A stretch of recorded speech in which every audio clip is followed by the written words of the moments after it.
Hello dear students, अॼु असीं discuss कंदासीं मियोसिस जे प्रोफेज़ 1 जी चौथी stage diplotene stage, also called doubling stage.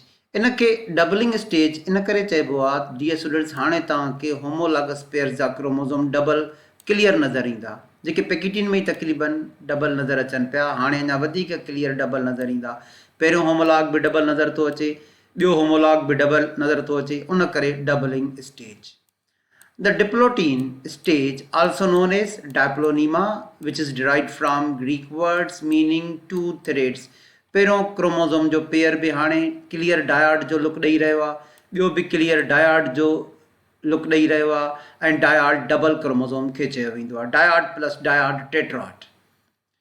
During this stage, there is the degradation of synaptonemal complex. Dear students, हे जेके ॿ homologous chromosome आहिनि, हिकु फादर जो आहे ऐं ॿियो मदर जो आहे, इन्हनि जे विच में प्रोटीन जो कॉम्प्लेक्स ठहियो हुयो, सिनेप्टोनीमल कॉम्प्लेक्स। हाणे उहो ब्रेक थींदो, जीअं ई ब्रेक थींदो त हे क्रोमोज़ोम हिक ॿिए खां अलॻि थियणु शुरू थींदा। इन खे चइबो आहे डीसिनेप्सिस। छा चइबो आहे? Desynapsis. And homologous chromosome separate a little from one and other. अच्छा डियर स्टूडेंट्स, हाणे हीअ जेका सेपरेशन आहे, असां हिनखे छा था चऊं? Desynapsis. So what is desynapsis? The separation of homologous chromosome in diplotin period of meiotic phase. हाणे डियर स्टूडेंट ॾिसो त ही होमोलॉग 1 आहे, ही होमोलॉग 2 आहे, हिकिड़ो पैटर्नल ॿियो मैटरनल क्रोमोज़ोम। हाणे इन जे विच में सिनेप्टोनीमल कॉम्प्लेक्स ठहियो आहे। डियर स्टूडेंट्स, तव्हांखे यादि हूंदो त हिन पासे खां हिकु लेटरल एलिमेंट, ॿियो हिन पासे खां लेटरल एलिमेंट। हाणे हे ॿ लेटरल एलिमेंट आहिनि, ही विच में छा आहे? Central element. डियर स्टूडेंट्स, हे जेको सेंट्रल एलिमेंट आहे इहो ज़िप जो कमु कंदो आहे। ठीकु आहे, ज़िप सेंट्रल एलिमेंट। अगरि असां इन खे ब्रेक करे छॾियऊं, ठीकु आहे, त पोइ छा थींदो? इन ब्रेकिंग खे चइबो आहे डिसअसेंबली। पहिरियों होमोलॉग बि अलॻि थी वियो, ॿियो होमोलॉग बि अलॻि थी वियो। सो क्रोमोज़ोम सेग्रीगेशन ड्यूरिंग मियोसिस ते सिनेप्टोनीमल कॉम्प्लेक्स ब्रेक थींदो आहे ऐं क्रोमोज़ोम हिक ॿिए खां परे हलिया वेंदा आहिनि। थोरो डियर स्टूडेंट्स हिन डायग्राम खे ॾिसिजो। हाणे डियर स्टूडेंट्स, हिते तव्हांखे ॿ क्रोमोज़ोम नज़र था अचनि। अगरि मां हिन ॿिनि क्रोमोज़ोम्स खे हिक ॿिए जे क़रीब खणी अचां सिनेप्सिस, परे खणी वञा डीसिनेप्सिस, क़रीब खणी अचां सिनेप्सिस, परे खणी वञा डीसिनेप्सिस, त डियर स्टूडेंट्स तव्हांखे अगरि तव्हां हिते ॾिसो त तव्हांखे क्लियर सिनेप्सिस नज़र अची रही आहे, क्रोमोज़ोम हिक ॿिए जे क़रीब क़रीब आहिनि। ऐं डियर स्टूडेंट्स हिते ॾिसो तव्हांखे डीसिनेप्सिस नज़र अची रही आहे, क्रोमोज़ोम हिक ॿिए खां परे हलिया विया। त ईअं डियर स्टूडेंट्स, जॾहिं क्रोमोज़ोम हिक ॿिए जे क़रीब ईंदा आहिनि त इहा थी वई सिनेप्सिस। ऐं सिनेप्सिस में छा थींदो आहे डियर स्टूडेंट्स? इन्हनि जे विच में सिनेप्टोनीमल कॉम्प्लेक्स ठहंदो आहे, ठीकु आहे, जंहिंजे करे सिनेप्सिस थींदी आहे। पर छा थींदो आहे डियर स्टूडेंट, जॾहिं जीअं जीअं हे सिनेप्टोनीमल कॉम्प्लेक्स ठहंदो वेंदो त क्रोमोज़ोम हिक ॿिए खां अलॻि थी वेंदा। इन खे चइबो आहे डीसिनेप्सिस। त काफ़ी क्लियर थी वियो हाणे सिनेप्सिस ऐं desynapsis. Okay, the separation starts at centromere. Very important point dear students, note कयो। हाणे सेपरेशन हितां स्टार्ट थी आहे सेंट्रोमियर खां। नोट कयो, क्रोमोज़ोम सेपरेट थींदो थो वञे, सेपरेट थींदो थो वञे, ब्लू वारो क्रोमोज़ोम बि सेपरेट थींदो थो वञे, रेड वारो क्रोमोज़ोम बि सेपरेट थींदो थो वञे, पर हिकिड़ी पॉइंट ऑफ कॉन्टेक्ट अञा मौजूदु आहे जिथे सेपरेशन नाहे थी। इन खे डियर स्टूडेंट्स चइबो आहे क्याज़मा। एक्स शेप्ड स्ट्रक्चर आहे, एक्स शेप्ड कनेक्शन आहे। So what is chiasma? Chiasma is the X-shaped structure or a point where chromosome remain constant. The separation थी आहे, पर अञा क्याज़मेटा ते क्रोमोज़ोम कॉन्टेक्ट में अञा बि मौजूद आहिनि। So separation starts from centromere and travel towards the end, a kind of separation known as terminalization. Dear student, मूं छा चयो त हीअ सेपरेशन स्टार्ट थी आहे और हिन सेंट्रोमियर खां क्रोमेटिड हिक ॿिए खां अलॻि थी रहिया आहिनि, ठीकु आहे, पर हिकु पॉइंट ते अञा कॉन्टेक्ट में मौजूदु आहिनि क्याज़मा ते। त एक्चुअली इन प्रोसेस खे असां चवंदा आहियूं terminalisation. In diplotene stage homologous chromosome begin to separate, हिक ॿिए खां अलॻि थियणु। except at a point of crossing, this is called chiasma. जाते point of contact उते हिकिड़ो X shaped structure आहे chiasma, इते थींदी आहे crossing over. ही जेको स्मॉल जी आहे ऐं ही जेको कैपिटल जी आहे ॿिनि अलॻि अलॻि क्रोमोज़ोम जा आहिनि. ही ब्लू वारो क्रोमोज़ोम कैपिटल जी हिन खे ॾेई छॾींदो ऐं हे जेको रेड वारो क्रोमोज़ोम आहे स्मॉल जी हिन खे ॾेई छॾींदो, crossing over. So dear students, chromatids separate from centromere. Centromere का separation start थी and chiasma move towards the end. This movement is called terminalization. Dear students, इनखे छा चइबो? Terminalization.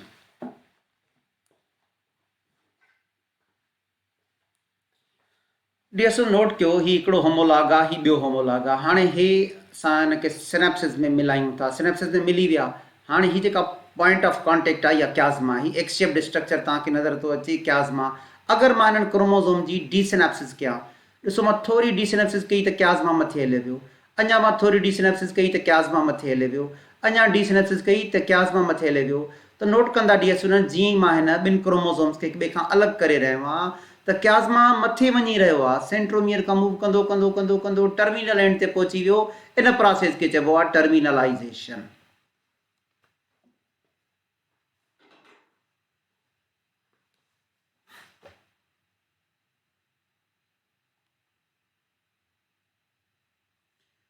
Due to such separation, dual nature of bivalent become visible. जीअं जीअं धार थी वेंदा त असांखे क्रोमोज़ोम ड्यूअल नेचर में डायड जे फॉर्म में नज़र ईंदा. That is why the name diplotin is given to this stage.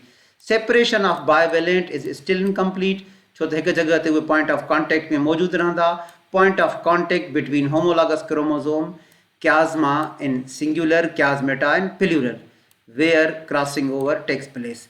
अच्छा dear students, the crossing over थींदी किथे? chiasma ते. Crossing over takes place during diplotin stage. What is crossing over? Crossing over is the exchange of chromosomal segments between sister या non-sister. Dear students, non-sister chromatids at chiasmata and meiosis.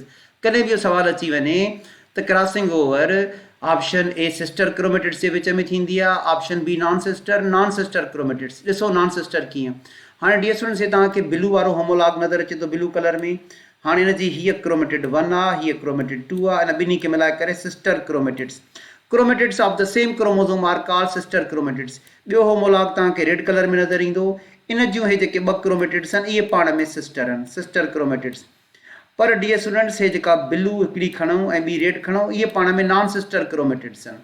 हाणे हे तव्हांखे bivalent नज़र अची रहियो आहे जंहिंमें हिकिड़ो paternal for example blue आहे ऐं maternal chromosome for example red आहे. त ॾिसो डियर स्टूडेंट्स, हिते अथव X shaped structure. Dear student, इन एक्स शेप्ड स्ट्रक्चर खे छा चवंदासीं? chiasma. छा चवंदासीं? chiasma. सेपरेशन मुकमल न आहे थी, हितां सेपरेशन स्टार्ट थी हुई, टर्मिनलाइज़ेशन. हे मथे chiasma अची वियो पर स्टिल कॉन्टेक्ट में मौजूदु आहे. हाणे ही जेको रेड कलर ते डियर स्टूडेंट स्मॉल जी आहे, इहो हलियो वेंदो ब्लू ते, ऐं ब्लू वारो जेको ही कैपिटल जी आहे, उहो ही कैपिटल जी आहे, इहो अची वेंदो रेड ते. तव्हां डियर स्टूडेंट आख़िर में ॾिसो, हिते त क्रॉसिंग ओवर थी रही आहे न, crossing over between non sister chromatids. जॾहिं डियर स्टूडेंट्स क्रॉसिंग ओवर थी वई त रिज़ल्टिंग डॉटर क्रोमोज़ोम में ॾिसो त हे जेको कैपिटल जी ब्लू ते हुयो, डियर स्टूडेंट्स हाणे उहो रेड ते अची वियो आहे. ओ ही कैपिटल जी रेड ते अची वियो आहे, ऐं जेको स्मॉल जी हिते तव्हांखे रेड ते हुयो डियर स्टूडेंट्स, हाणे उहो ब्लू क्रोमोज़ोम ते अची वियो आहे. त इहो कैपिटल जी ऐं स्मॉल जी जीन्स आहिनि या हुन जा अलील्स आहिनि. ठीकु आहे. त ईअं सिर्फ़ु क्रोमोज़ोम जा हिसा एक्सचेंज न आहिनि थींदा, एक्चुअली पैटर्नल ऐं मैटरनल क्रोमोज़ोम जे विच में जीन्स एक्सचेंज थी वेंदा आहिनि, जेनेटिक मटीरियल एक्सचेंज थी वेंदा आहिनि. So dear students, crossing over takes place during diplotin stage.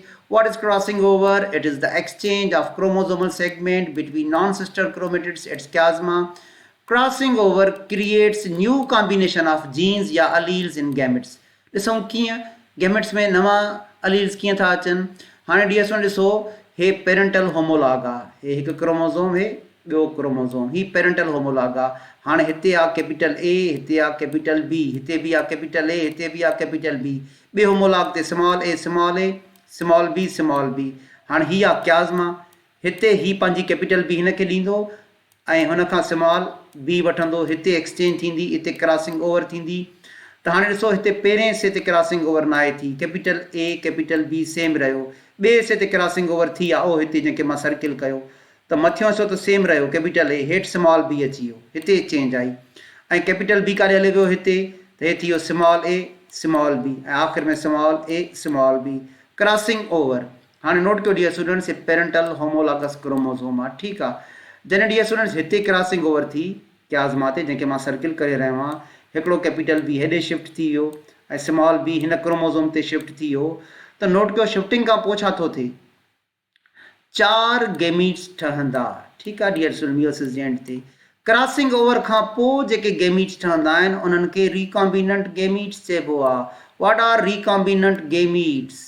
Recombinant gametes containing new combination of alleles as compared with found on homologous chromosome of the parent। हाणे dear students हे homologous chromosomes हुया parent जा, पर recombinant gametes में new combination ईंदी, ॾिसूं कीअं। हाणे dear student जॾहिं क्रॉसिंग ओवर थी त हाणे हे जेको पहिरियों मोनाड आहे उहो हेॾां वारो, इहो मोनाड असां खणी ईंदासीं उहो हिन पहिरें गेमीट में, कहिड़ो खणी आयासीं, कैपिटल ए कैपिटल बी, ठीकु आहे, हिकु मोनाड हेॾे आयो कैपिटल ए कैपिटल बी। हाणे ही डियर स्टूडेंट्स ॿियो मोनाड असां ॿिए गेमीट में खणी ईंदासीं, कैपिटल ए स्मॉल बी, काॾे खणी आयासीं असां, ॿिए गेमीट में, कैपिटल ए स्मॉल बी। हाणे डियर स्टूडेंट्स हे टियों मोनाड असां टे गेमीट में खणी ईंदासीं, छो त डायॉड सेपरेट थी वेंदा मोनाड में, हिते कहिड़ो मोनाड आयो, स्मॉल ए कैपिटल बी, ऐं आख़िरी वारो मोनाड डायॉड सेपरेट थी वेंदा आहिनि मोनाड में, मियोसिस 2 जी ॻाल्हि थो कयां, स्मॉल ए स्मॉल बी अची वियो डियर स्टूडेंट्स हिन में। त हाणे ॾिसो हे जेके 4 गेमीट्स ठहिया रिकॉम्बिनेंट, इन में हे जेके विचां ॿ आहिनि इहे बिल्कुलु न्यू आहिनि, हे पहिरियों बि पेरेंट्स जहिड़ो आहे, आख़िरी बि पेरेंट्स जहिड़ो आहे, पर ॿ बिल्कुलु न्यू ठहिया। जेके डियर स्टूडेंट्स 2 न्यू ठहिया इन्हनि खे मां लिखियो आहे रिकॉम्बिनेंट जीनोटाइप। ॾिसो कीअं, capital A small be parents में आहे ई कोन, तव्हां भली हिन ॿिन्ही में नोट कयो, कैपिटल ए स्मॉल बी कोन्हे, नओं टाइप आहे, रिकॉम्बिनेंट टाइप आहे। हे स्मॉल ए कैपिटल बी बि कोन्हे को पेरेंट्स में, हा पेरेंट में कैपिटल ए कैपिटल बी आहे, उहो हिन में आयो, इहो मथां मां लिखियो आहे पेरेंटल जीनोटाइप। हा पेरेंट में स्मॉल ए स्मॉल बी आहे, त हिन में बि स्मॉल ए स्मॉल बी आयो। त 2 गेमीट्स अहिड़ा ठहिया जंहिंमें पेरेंटल जीनोटाइप आहे, पर 2 अहिड़ा ठहिया जंहिंमें नओं जीनोटाइप आहे, इनखे चइबो आहे रिकॉम्बिनेंट जीनोटाइप। अगर डियर स्टूडेंट्स क्रॉसिंग ओवर थींदी त रिकॉम्बिनेंट गेमीट्स ठहंदा।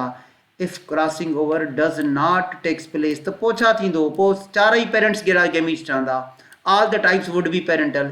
If crossing over occurs products are recombinant. जी हाणे साॻी डायग्राम आहे, हिते 4 गेमीट्स था ठहनि त पहिरियों पेरेंटल टाइप आहे, आख़िरी बि पेरेंटल टाइप आहे, पर विचां 2 नवां टाइप्स आहिनि, इनखे असां चवंदासीं रिकॉम्बिनेंट टाइप। अञा वधीक क्लियर था कयूं, हाणे डियर स्टूडेंट्स हे तव्हांखे पेयर नज़र अचे थो, 2 पेरेंटल क्रोमोसोम, हिकिड़ो ब्लू में आहे ऐं हिकिड़ो येलो में आहे, ही 2 होमोलॉग आहिनि, पैटर्नल ऐं मैटर्नल, ठीकु आहे। रिकॉम्बिनेशन ईअं सम्झो क्रॉसिंग ओवर जे लाइ यूज़ कयो वियो आहे वर्ड, ठीकु आहे डियर स्टूडेंट्स, ही लाइन पढ़जो, the term used for crossing over is recombination. हाणे हिननि जे विच में छा थींदी, रिकॉम्बिनेशन। नोट कयो डियर स्टूडेंट्स, हे जेको ब्लू वारो सेगमेंट आहे हिन ते अची वियो, ऐं हे येलो वारो सेगमेंट, हे सॼो क्रोमोसोम ब्लू हुयो, इन पंहिंजो हिकिड़ो सेगमेंट हेॾे येलो ब्लू वारो पास करे छॾियो, ही सॼो क्रोमोसोम येलो हुयो, इन हिकिड़ो सेगमेंट येलो वारो हेॾे पास करे छॾियो। हाणे डियर स्टूडेंट नोट कंदा, ही पहिरियों ब्लू क्रोमोसोम आहे, जॾहिं हे 4 गेमीट्स ठहनि था, 1 2 3 4, हिकिड़ो क्रोमोसोम 100% ब्लू आहे, त मां हिनखे लिखियो पेरेंटल जीनोटाइप। डियर स्टूडेंट हे क्रोमोसोम येलो आहे, त हिकिड़ो तव्हांखे ॾिसो गेमीट मुकमल येलो नज़र थो अचे, ठीकु आहे, इहे 2 पेरेंटल जीनोटाइप आहिनि। पर जॾहिं एक्सचेंज थी त हाणे हिन में तव्हांखे 75% ईअं सम्झो त येलो कलर नज़र थो अचे, 25 ब्लू, त हे रिकॉम्बिनेंट जीनोटाइप आहे, ऐं ही बि ब्लू ऐं येलो रिकॉम्बिनेंट जीनोटाइप आहे। त क्रॉसिंग ओवर में 4 गेमीट्स ठहंदा आहिनि, असां हुनखे रिकॉम्बिनेंट गेमीट्स चवंदा आहियूं, जंहिंमें 2 पेरेंटल टाइप जो लुक ॾींदा आहिनि, उन जहिड़ा ई हूंदा आहिनि, पर 2 डिफरेंट हूंदा आहिनि, इनखे चइबो आहे recombinant gametes containing new combination of alleles as compared to found on the homologous chromosomes of parent. The dear students, अॼु असां डिस्कस कई से diplotene stage. Thank U dear students.